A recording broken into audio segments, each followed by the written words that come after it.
Okay, here's the deal. I spent my time playing a bunch of hidden game demos, and after each one, I'll tell you whether I think it's actually worth your time.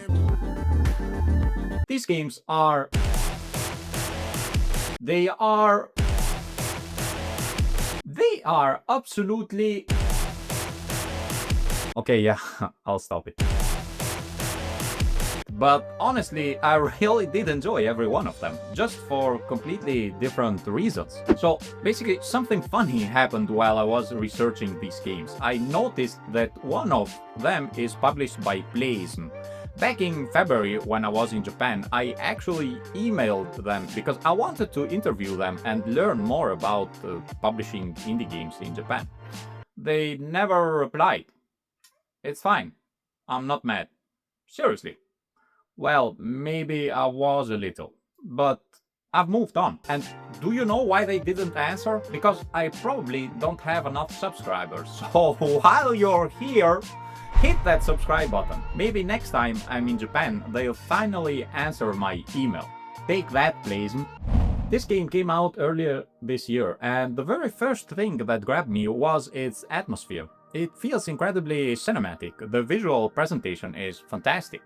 Imagine Monster Hunter, directed by Christopher Nolan. Well, maybe that's too much. But that's the kind of vibe we're talking about. Is the tutorial perfect? Not really, but honestly, it doesn't need to be. The game immediately shows you where you're ultimately headed, and that's enough to understand what's going on. Personally, I actually prefer that approach over having the game explain every little mechanic. The premise is simple. You play as Zephyro, a pawn who can transform into different chess pieces while traveling through a dark, Dante-inspired world devastated by the plague of angels.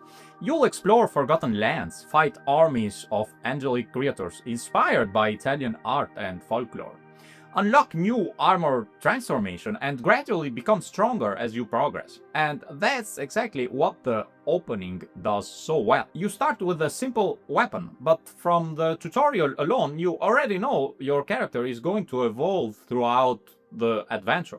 The sense of progression is established almost immediately. Now, I have to admit something. The first boss absolutely destroyed me. I died a lot. But despite that, I really enjoyed how the character moves. Combat feels fluid, responsive, and satisfying. My only small complaint is that attacking with the shoulder button for long periods can get a little tiring for your index finger.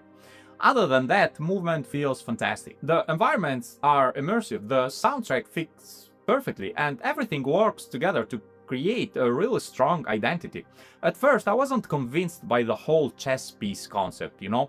Let's be honest, it sounds like a strange combination. Chess pieces and Souls-like combat aren't exactly something you see every day. But once you start playing, it surprisingly makes sense. The game has a very clear artistic vision, and you can feel that confidence in almost every aspect of the experience. One thing that genuinely surprised me was the Italian voice acting. A lot of games completely ignore my language, so hearing fully voiced Italian was a really nice surprise. Maybe the developers are Italians, I don't know. Technically, I still think the chess piece design slightly limits some of the character animations.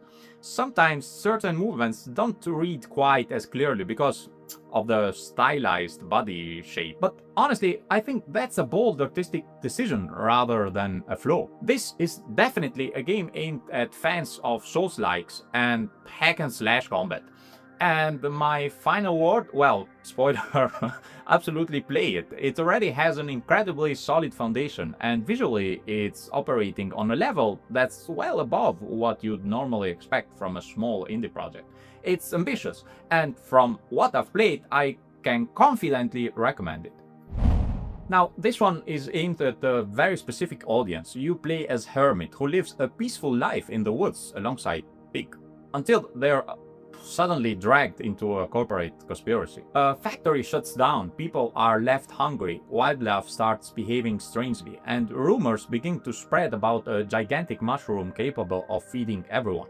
Naturally, that's where your adventure begins. As you search for this legendary mushroom, you'll fight bizarre creatures, survive some hilariously awkward conversations, and slowly uncover a mystery that's much bigger than it first appears. Gameplay revolves around timed battles where you have to read your enemies, choose the right attacks, and execute button combinations before time runs out.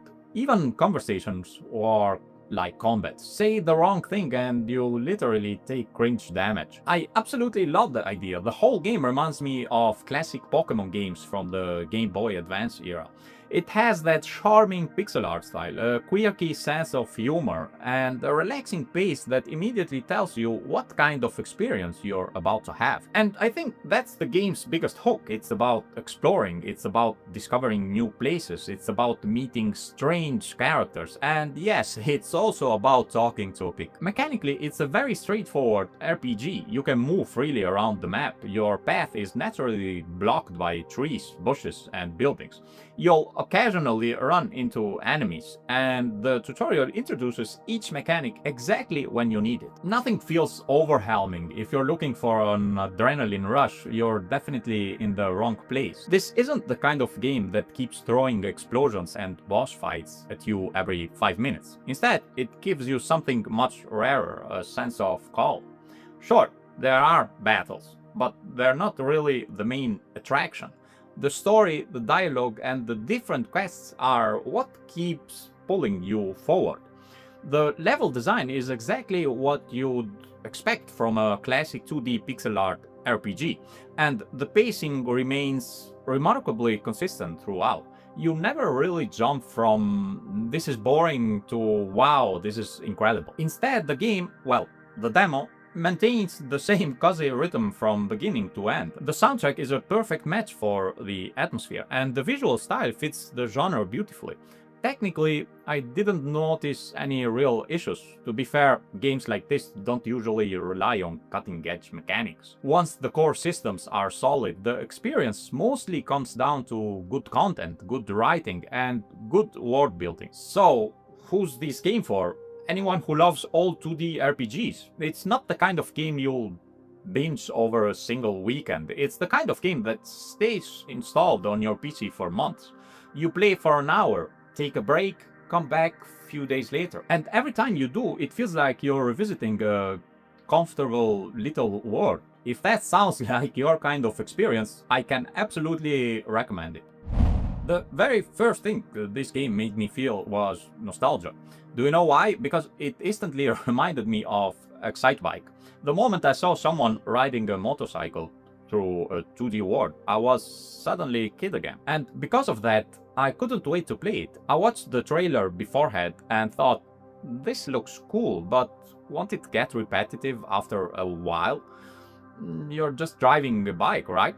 I couldn't have been more wrong, because it turns out that simply riding a motorcycle through this world feels incredible. The controls are satisfying from the very first minute, and before long you realize the bike isn't just your way of getting around, it's the entire game. You play as Laika, a coyote mother and warrior seeking revenge in a brutal post-apocalyptic western where a race of birds has conquered the land.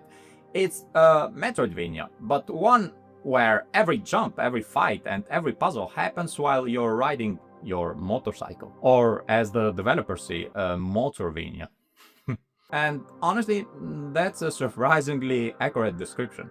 What impressed me the most is how brilliantly the game teaches you its mechanics. First, it lets you simply enjoy riding around, jumping, landing, getting comfortable with the physics. Then it introduces flips, and suddenly you realize they're not just there to look cool, they actually reload your weapon. A few minutes later, you learn that your motorcycle itself can block enemy bullets, and just when you think you've seen everything, the game hands you a gun.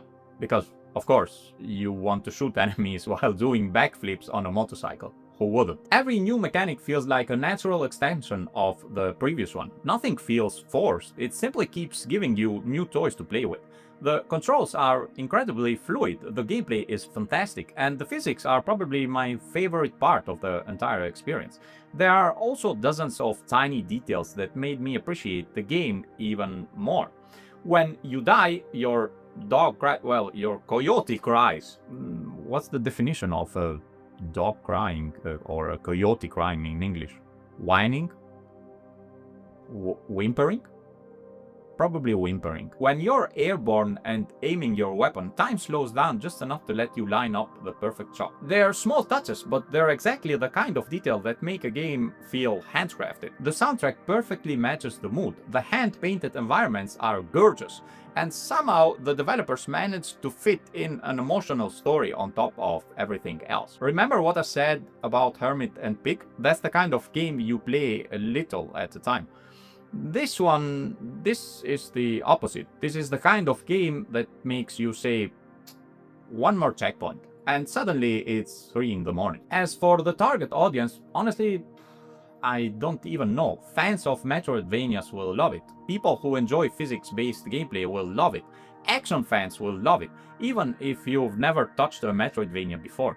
I think this game has a really good chance of winning you over. It's one of the biggest surprises in this entire video, and yes, I absolutely recommend it.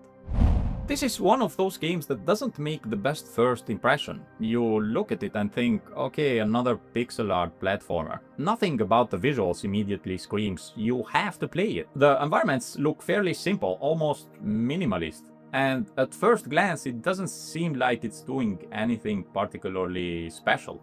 Then you pick up the controller, and within the first few minutes, everything changes. The movement feels incredibly responsive. Every jump is precise. You immediately trust the controls, and that's one of the most important things a precision platformer can achieve. Then the game introduces its main mechanic, gravity reversal. Suddenly, you're not just avoiding spikes and jumping between platforms anymore.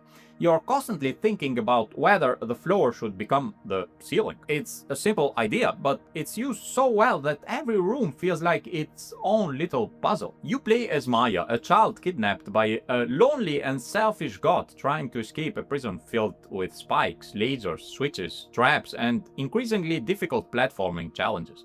As you progress, the game slowly reveals a psychological horror story hiding beneath its deceptively simple presentation. And that's exactly why I think first impressions can be so misleading. Visually, it almost looks like a low-budget indie game. Mechanically, it's one of the best platformers I've played in a long time. Every movement feels intentional, every jump feels earned. When you fail, well, you blame yourself. And honestly, that's the highest compliment I can give a platformer. The game came out earlier this year, and I genuinely think it deserves far more attention than it's getting. If you enjoy games like Celeste, Super Meat Boy, or precision platforms in general, don't let the simple visuals fool you. Give this one a chance, I don't think you'll regret it. Now let's talk about another Metroidvania. The first thing I noticed in Voidwrought was that it clearly knows its audience. If you loved Hollow Knight, you'll probably look at this game and immediately understand what it's trying to do. The dark art style, the mysterious atmosphere, the interconnected world, the inspiration is obvious. But here's the important part. It doesn't feel like a cheap copy. The controls feel different. At first, I actually thought something was wrong because the movement didn't have the exact same feel as Hollow Knight. Then I realized nothing was wrong. I was just so used to Hollow Knight that anything else felt strange for the first 10 minutes. Once I adjusted, I started appreciating the game for what it actually is instead of constantly comparing it. The movement is smooth, combat is satisfying, exploration feels rewarding, and unlike certain famous Metroidvanias, the first boss doesn't immediately make you angry because it's impossible to beat, which personally I appreciate. One feature I really liked was the minimap in the corner of the screen. It shows that the developers understood what players enjoy about games like Hollow Knight while still trying to improve the overall experience instead of simply copying it. You can also see that in additional mechanics they've introduced. They experimented, they added their own ideas. and I always respect developers who are willing to take that risk. Everything feels incredibly polished, movement is fluid, combat never feels exhausting, you don't have to mash buttons endlessly just to defeat basic enemies. It simply feels good. The game originally released in 2024, and honestly, I think it deserved a lot more attention than it received. So, if you're a fan of Metroidvanias or just action platformers with satisfying exploration, I'd absolutely recommend giving this game a shot. Let me know which one of these impressed you the most and which one are you going to play. And if there are hidden indie gems I should try next, leave them here down in the comments. Maybe they'll end up in the next video. Thanks for watching.